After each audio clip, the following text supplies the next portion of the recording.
Umarov, Tojikiston Respublikasi hukumatining nashri Xalq ovozi gazetasi muxbiriman. Mana biz bugun O'zbekiston Yozuvchilar uyushmasi tashabbusi bilan tashkil etilgan Markaziy Osiyo yosh ijodkorlarining birinchi forumida ishtirok etish uchun O'zbekistonda turibmiz. Bugun ertalabdan o'sha Toshkent shahridagi Adiblar xiyobonida joylashgan Mir Alisher Navoiy haykali poyiga gul qo'yishdan boshlandi bugungi forumimiz va o'sha yerda tashkil etilgan Adiblar xiyoboni bizda juda katta taassurot qoldirdi. U yerda o'sha o'zbek adabiyotining o'sha klassik vakillari va zamonaviy o'zbek adabiyotining vakillarining haykallari o'rnatilgani va ularga o'ziga xos bir ehtirom ko'rsatilgani bu adabiyotga, so'zga, ijodkorlarga bo'lgan e'tibor, ehtirom va hurmatning namunasi deb bilamiz. Parkent ijod uyidamiz va bu yerdagi sharoitlar ham bizda juda katta taassurotlar qoldirmoqda. Haqiqatan ham O'zbekiston rahbariyati tomonidan adabiyotga, ijodkorlarga bo'layotgan e'tiborni ko'rib, bizlar juda mamnun bo'ldik va shuningdek bu yerda ishtirok etayotgan qardosh davlatlar, jumladan Qozog'iston, Qirg'iziston, O'zbekiston, Turkmaniston va shuningdek Afg'oniston vakillari bilan uchrashib, ular bilan o'zaro suhbatlashib, ularning ijodlaridan bahramand bo'lyapmiz. O'ylaymanki, bunday seminarlar o'sha keyingi yillarda Markaziy Osiyoda kuzatilayotgan samarali hamkorliklarga va o'zaro xalqlar o'rtasidagi do'stlikni mustahkamlashga, adabiyot vakillari va umuman ijod ahli o'rtasidagi do'stlik, birodarlik va aloqalarni mustahkamlashga katta hissa qo'shadi.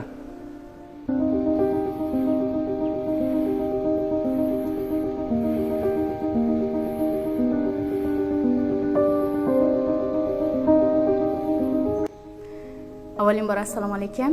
Men Ra'no Sherzod Afg'onistondan. Men Afg'oniston yoshlar nomidan kirib kelgan bayram bilan o'zbeklar milliy til kunini chin yurakdan butun O'zbekiston xalqlariga va Afg'oniston xalqlariga muborak bo'lsin deyman. Ana shu to'g'risida men sizlarga o'zbekcha va forschacha she'r o'qib beraman. Umid qilaman sizlarga ma'qul tamom bo'lsa. O'rtoqlar ovchinda inson yashasin. O'rtoqlar ovchinda inson yashasin, insonlar qalbida iymon yashasin, hayotining bezaga muhabbat yurur, hayotining bezaga muhabbat yurur, muhabbat beshiga irfon yashasin, ko'ngilni poklikka etaklar vijdon, muqaddas ko'ngilda vijdon yashasin. Navoiy با تو شعرم واه چه زیبا می شود، نوایی با تو شعرم واه چه زیبا می شود، بیت هر وزنش خوشا دل فریبا می شود، سخن نغز تو را بر زخمان دل مرهم کند، حرف حرف ناب تو واه دلارا می شود. خوش سعادت قید در که مفتخاره بلمسه، خوش سعادت قید در که مفتخاره بلمسه، تاب مگی زینت گلستان لالزاره بلمسه، تا که تند جان اگر بلسه با الکت سقلگل تند جان بیردم کرکمس النصاره بلمسه. کتکان رحمت ساق بلیله سلامت.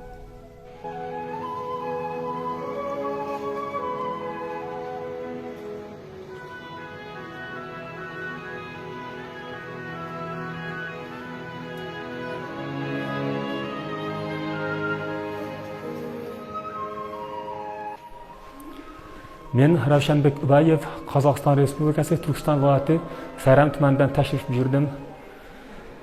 Bugun mana Markaziy Osiyo davlatlari orasida birinchi xalqaro forum o'tkazilmoqda. Buning uchun eng avvalo bizlarga bunday imkoniyatni yaratib bergan O'zbekiston Yozuvchilar uyushmasiga o'z minnatdorchiligimni izhor etaman. Men Sayram tumanida tug'ilib o'sdim, shu yerda ijod qilaman. Bizning yurtdoshlarimiz Adil Yaqubov, Mir Temir, Nosir Fozilov hamda Mirpo'lat Mirzolar bo'ladilar. Ular o'zbek adabiyotining eng buyuk darg'alaridan biri hisoblanadi. Men ushbu insonlar bilan haqli ravishda faxrlanaman, shularga munosib voris bo'lishga intilmoqdaman.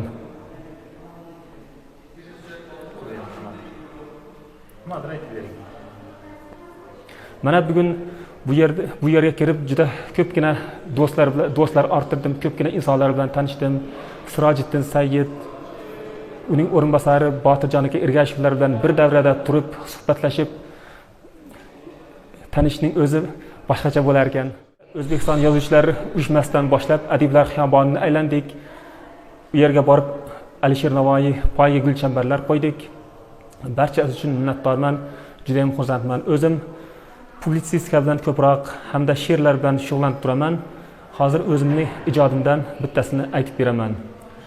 Viqorli tog'laring bepoyon dalang, sevaman bog'laring ona vatanim, har qarich yeringni tabarruk etib, ko'zlarimga surtgum qutlug' makonim.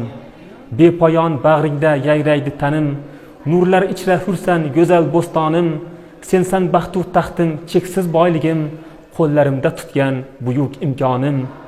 Mevazor uzumzor gul-gulzorlaring, oltin boshoqlaring mo'l ko'l rizqimiz, hayajonga solar yuragimni to, yetilganda olma anorlar qirmiz.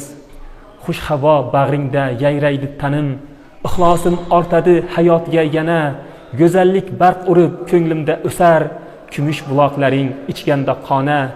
Qancha maqtasamda ta'rifing yetmas, men uchun yagonasan suyuk vatanim, kundan kun mehrim ortaveradi, men uchun muqaddas buyuk vatanim.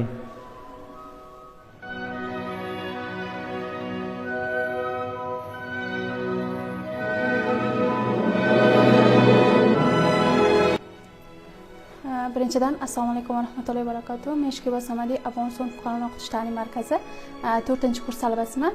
Mana 4 yil bo'ldi O'zbekistonga kelib ta'lim olyapman. Bugun mana ta'lim olayotganimdan 3 yil bo'lsa ham, lekin qolib ketgan natijalarim ancha yaxshi, chunki bu yerda ustozlarimizni bergan yordami va ayniqsa O'zbekiston Respublikasi Prezidenti hurmatli Shavkat Mirziyoyev janoblarini yoshlar uchun qaratilgan e'tibori juda katta. Bu nafaqat O'zbekiston yoshlarida, balki Afg'oniston yoshlarida ham juda katta imkoniyatlar yaratilmoqda. Biz yoshlar ham mana shunday imkoniyatlardan keng foydalangan holda bo'sh vaqtlarimizda maqola yozib, she'r yozib va kitoblar tarjima qilmoqdamiz. Bundan tashqari nafaqat kitob, balki san'at bo'yicha ham bugun mana yoshlarimiz o'z faoliyatlarini olib bormoqda. Bugun bizning asosiy maqsadimiz O'zbekistonga kelib ta'lim olib, o'z vatanimizda ilm bo'yicha, ya'ni ta'limni rivojlantirish, ayniqsa o'zbek tili. Shuningdek 21-oktyabr o'zbek tili bayrami sifatida nishonlanadi. Bugun mana shu bayramda nafaqat O'zbekistonda, balki Afg'onistonda ham o'zbek tili bayramlari juda keng nishonlanadi.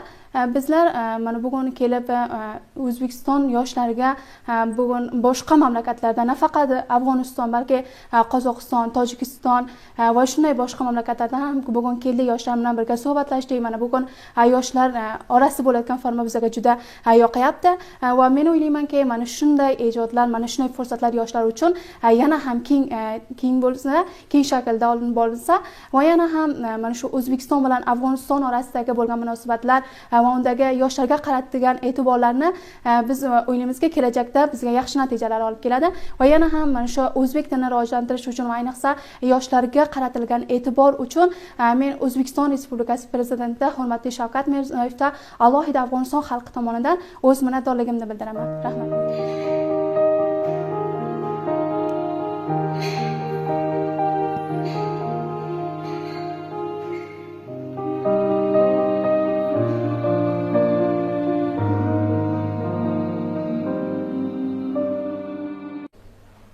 Men Avaz Akbar, ya'ni Avazbek Hudaydatov. Bu Osiyo mintaqasi bo'yicha o'tkazilayotgan yosh ijodkorlar forumiga Qirg'iziston Respublikasi Jolobod viloyatidan tashrif buyurdim. Bu forum bizga juda ham yoqdi. Kecha O'zbekistonga kelganmiz. Toshkentda Do'rmonda bo'ldik. U joyda juda ko'p ijodkorlarni uylari bilan va yashash sharoiti bilan tanishdik. Bizda havas uyg'otdi, chunki O'zbekistonda ijodkorlarga nisbatan juda ham katta e'tibor berilganligi va bugungi kunda biz shu zaminga keldik. Bugun 2-kunimiz. O'zimizga o'xshagan yosh ijodkorlar bilan tanishdik, fikr almashdik. O'zimizda bor narsalarni o'sha bir-birimiz bilan o'sha fikr almashib yetkazib berishlikka harakat qilyapmiz. Do'stona munosabatlarni o'rnatyapmiz.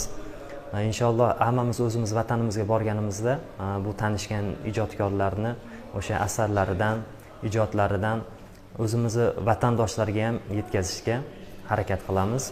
va O'zbekiston Respublikasi Prezidenti Shavkat Mirziyoyevga juda ham katta chuqur minnatdorchilik bildiramiz, chunki bu forumning asoschilaridan o'zlari bo'ladi ekan va bizga juda ham katta imkoniyat, juda ham yaxshi sharoitlar yaratib berdi.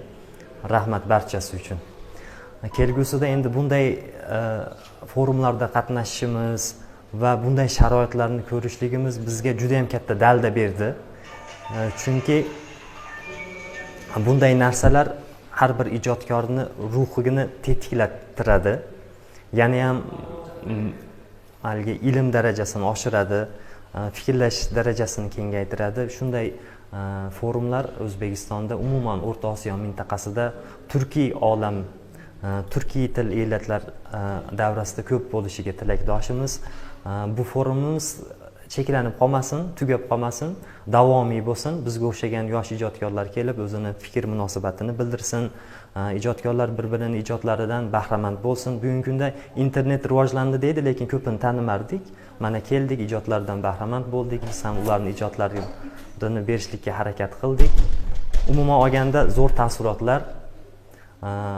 Maqsad bo'ldi, faqat ijod qilishlik kerak ekan. Agar bunday sharoit bo'ladigan bo'lsa, faqat ijod qilishlik kerak. Kelgusi avlodga sari asarlar yetkazib qolishlik. Bizdan ham O'tkir Hoshimovlar chiqsin, bizlardan Shavkat Rahmonlar chiqsin, bizlardan Abdulla Oripovlar chiqsin. Agar shunday sharoit qilib beradigan bo'lsa, albatta bizlardan ham bunday buyuk ustozlar chiqishiga ishonamiz.